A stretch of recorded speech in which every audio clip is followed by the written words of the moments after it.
Hello students, आज हम करेंगे एकाधिकारी फर्म का सिद्धांत। सबसे पहले करते हैं एकाधिकार क्या है। एकाधिकार को अंग्रेजी भाषा में मोनोपोली कहा जाता है, जो कि ग्रीक भाषा के मोनोपोलियन शब्द से लिया गया है।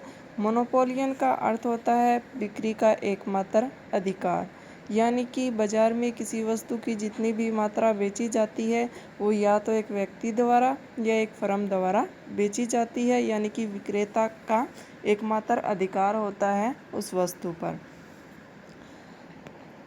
तो एकाधिकार क्या होता है? एकाधिकार बाजार की वो स्थिति होती है जिसमें एक वस्तु का केवल एक ही उत्पादक होता है, यानी वही उस वस्तु का उत्पादन करता है और वही उसको बेचता है, और उस वस्तु का दूसरा कोई निकट स्थानापन्न नहीं होता है, यानी कि उस वस्तु की जगह किसी दूसरी वस्तु को आसानी से प्रयोग नहीं किया जा सकता।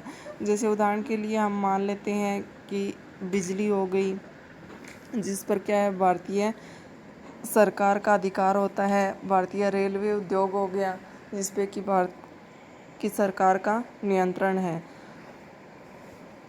फिर आगे करते हैं परिभाषा। कोत्सुयानी के अनुसार एकाधिकार वह बाजार है जिसमें किसी वस्तु का केवल एक ही विक्रेता होता है। वह जिस वस्तु का उत्पादन करता है उसके निकट प्रतिस्थापन नहीं होते और अन्य फर्मों के प्रवेश पर प्रतिबंध होता है, यानी कि नई फर्में जो है वो उद्योग में प्रवेश नहीं कर सकती है। आगे करते हैं एकाधिकार की विशेषता अथवा मान्यताएं। एकाधिकार की क्या क्या विशेषताएं हैं? तो सबसे पहले हम करते हैं एक विक्रेता और अधिक क्रेता। एकाधिकार में क्या होता है? वस्तु को बेचने वाला एक होता है, उसके खरीदार बहुत सारे होते हैं। एकाधिकार में वस्तु का एक ही उत्पादक होता है, चाहे वो अकेला हो या फिर उसने कई व्यक्तियों ने मिलकर क्या है एक समूह बना रखा हो, यानी कि पार्टनरशिप कर रखी है किसी बिजनेस में, यानी कि कई लोग मिलकर एक उद्योग धंधा स्टार्ट करते हैं और उस वस्तु का उत्पादन करते हैं, या फिर संयुक्त पूंजी कंपनियां हो या फिर राज्य हो। तो ये क्या है? एक ही विक्रेता होते हैं जो कि साझेदारी के रूप में काम करते हैं। अगला पॉइंट है एकाधिकारी फर्म उद्योग भी है। एकाधिकार की स्थिति में क्या होता है? फर्में ही उद्योग होती है, यानी कि उद्योग में अलग अलग फर्में प्रवेश नहीं कर सकती। इसमें केवल एक ही फर्म होती है और वही उद्योग होती है और वही कीमत निर्धारित करती है। अगला पॉइंट है नई फर्मों के प्रवेश पर प्रतिबंध। एकाधिकार में क्या होता है? एकाधिकारी जो होता है वो सरकार से लाइसेंस ले लेता है, जैसे कि पेटेंट अधिकार ले लेता है, या सरकारी नियम या पैमाने की वस्तु आदि से संबंधित अधिकार जो है वो ले लेता है और उसके रूप में प्रतिबंध लगा सकता है नई फर्मों के प्रवेश पर। आगे है निकट प्रतिस्थापन का अभाव। एकाधिकार में क्या होता है? एकाधिकारी उत्पादक जो है वो इस तरह की वस्तु का उत्पादन करता है जिसका मार्केट में क्या है दूसरा निकट स्थानापन्न नहीं होता है, यानी कि उस वस्तु की जगह दूसरी वस्तु का प्रयोग नहीं किया जा सकता। अगला है कीमत निर्धारक। एकाधिकार में एकाधिकारी जो होता है वो स्वयं कीमत का निर्धारण करता है, यानी कि एकाधिकार में उद्योग और फर्म में कोई फर्क नहीं होता। उद्योग ही क्या है फर्म होती है और फर्म ही उद्योग होती है, इसलिए फर्म जो है स्वयं कीमत निर्धारित करती है। पूर्ति के अनुसार जो है कीमत बढ़ या घट सकती है। जैसे एकाधिकारी अगर पूर्ति को बढ़ा देता है तो उसके अनुसार क्या है कीमत गिर जाएगी। अगर पूर्ति कम हो जाती है, पूर्ति कम की जाती है एकाधिकारी द्वारा, तो कीमतें क्या है बढ़ जाएंगी। आगे है कीमत विभेद। एकाधिकारी जो है विभिन्न लोगों को या विभिन्न क्षेत्रों में अपनी वस्तु को अलग अलग अलग अलग कीमतों पर बेच सकता है, यानी कि कीमत विभेद कर सकता है। किसी वस्तु के अलग अलग उपयोग के लिए उसकी अलग अलग कीमतें लेता है। फिर है पूर्ति वक्र का अभाव। जैसे कि हमने पूर्ण प्रतियोगिता में पढ़ा था कि सीमांत वक्र जो होता है वही क्या है फर्म का उद्योग का पूर्ति वक्र होता है, लेकिन इसमें ऐसा कुछ भी नहीं है, क्योंकि एकाधिकारी जो है वो मांग के हिसाब से और लागत को ध्यान में रखकर ही क्या है वस्तु की पूर्ति करता है, इसलिए इसका कोई मांग वक्र नहीं होता है। वो अपने हिसाब से लागत और मांग को देखकर ही कीमत और पूर्ति का निर्धारण करता है। अगला पॉइंट है एकाधिकार स्थिति के कारण या साधन, एकाधिकार शक्ति के कारण और साधन। कि एकाधिकार की शक्ति जो है किन तत्वों पर निर्भर करती है। पहला है कच्चे माल पर नियंत्रण या प्राकृतिक संसाधनों का स्वामित्व।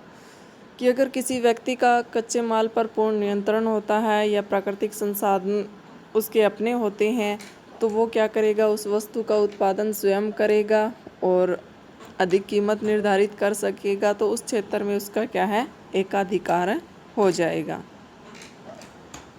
आगे है पेटेंट्स।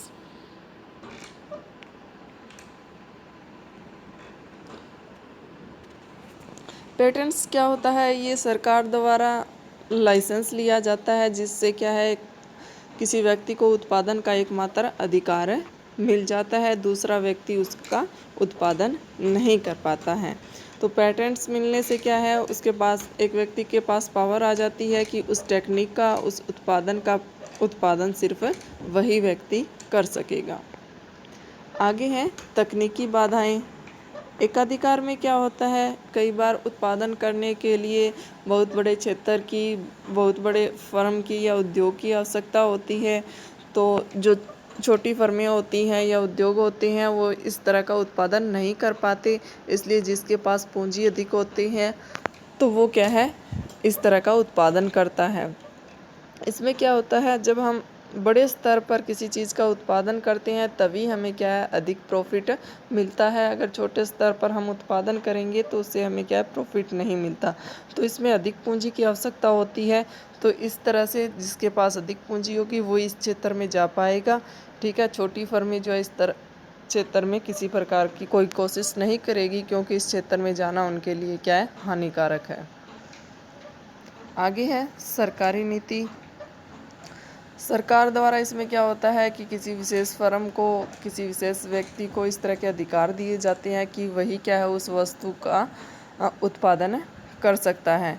इस तरह के अधिकार जो है या लाइसेंस जो है वो सार्वजनिक उपयोगिता की जो चीज़ें होती है, जैसे बिजली हो गई, संचार की व्यवस्थाएं जैसे टेलीफोन हो गए, गैस वगैरह के लिए सरकार लाइसेंस देती है। अगला है ऐतिहासिक या प्रवेश विलंब। कुछ फर्में जो होती हैं जिन्होंने किसी नई वस्तु का उत्पादन स्टार्ट किया होता है, नई वस्तु जिन्होंने बनाई होती है, तो उस चीज़ का भी एकाधिकार पर काफ़ी प्रभाव पड़ता है।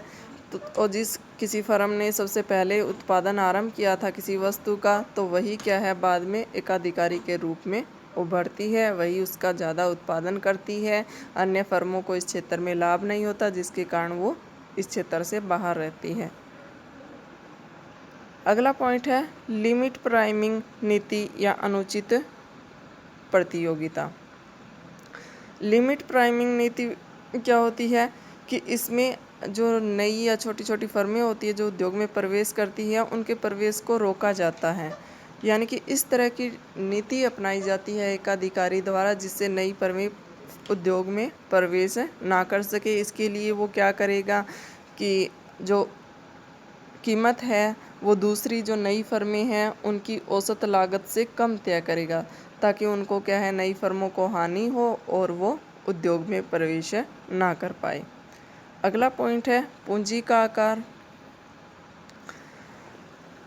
एकाधिकार में क्या है, किसी वस्तु का उत्पादन करने के लिए बहुत बड़ी मात्रा में पूंजी की आवश्यकता होती है। ये कारण भी एकाधिकार की शक्ति का कारण हो सकता है। ठीक है, क्योंकि जो नई फर्में होती हैं या छोटी फर्में होती हैं वो इसमें उत्पादन नहीं कर पाती, क्योंकि जैसे ही वो अधिक पूंजी लगाएगी तो अचानक से तो उन्हें प्रॉफिट होगा नहीं, उसके लिए टाइम लगेगा। तो वो उसकी हानि जो है वो नहीं उठा पाएगी और अपने आप को उद्योग से अलग रखेगी। अगला पॉइंट है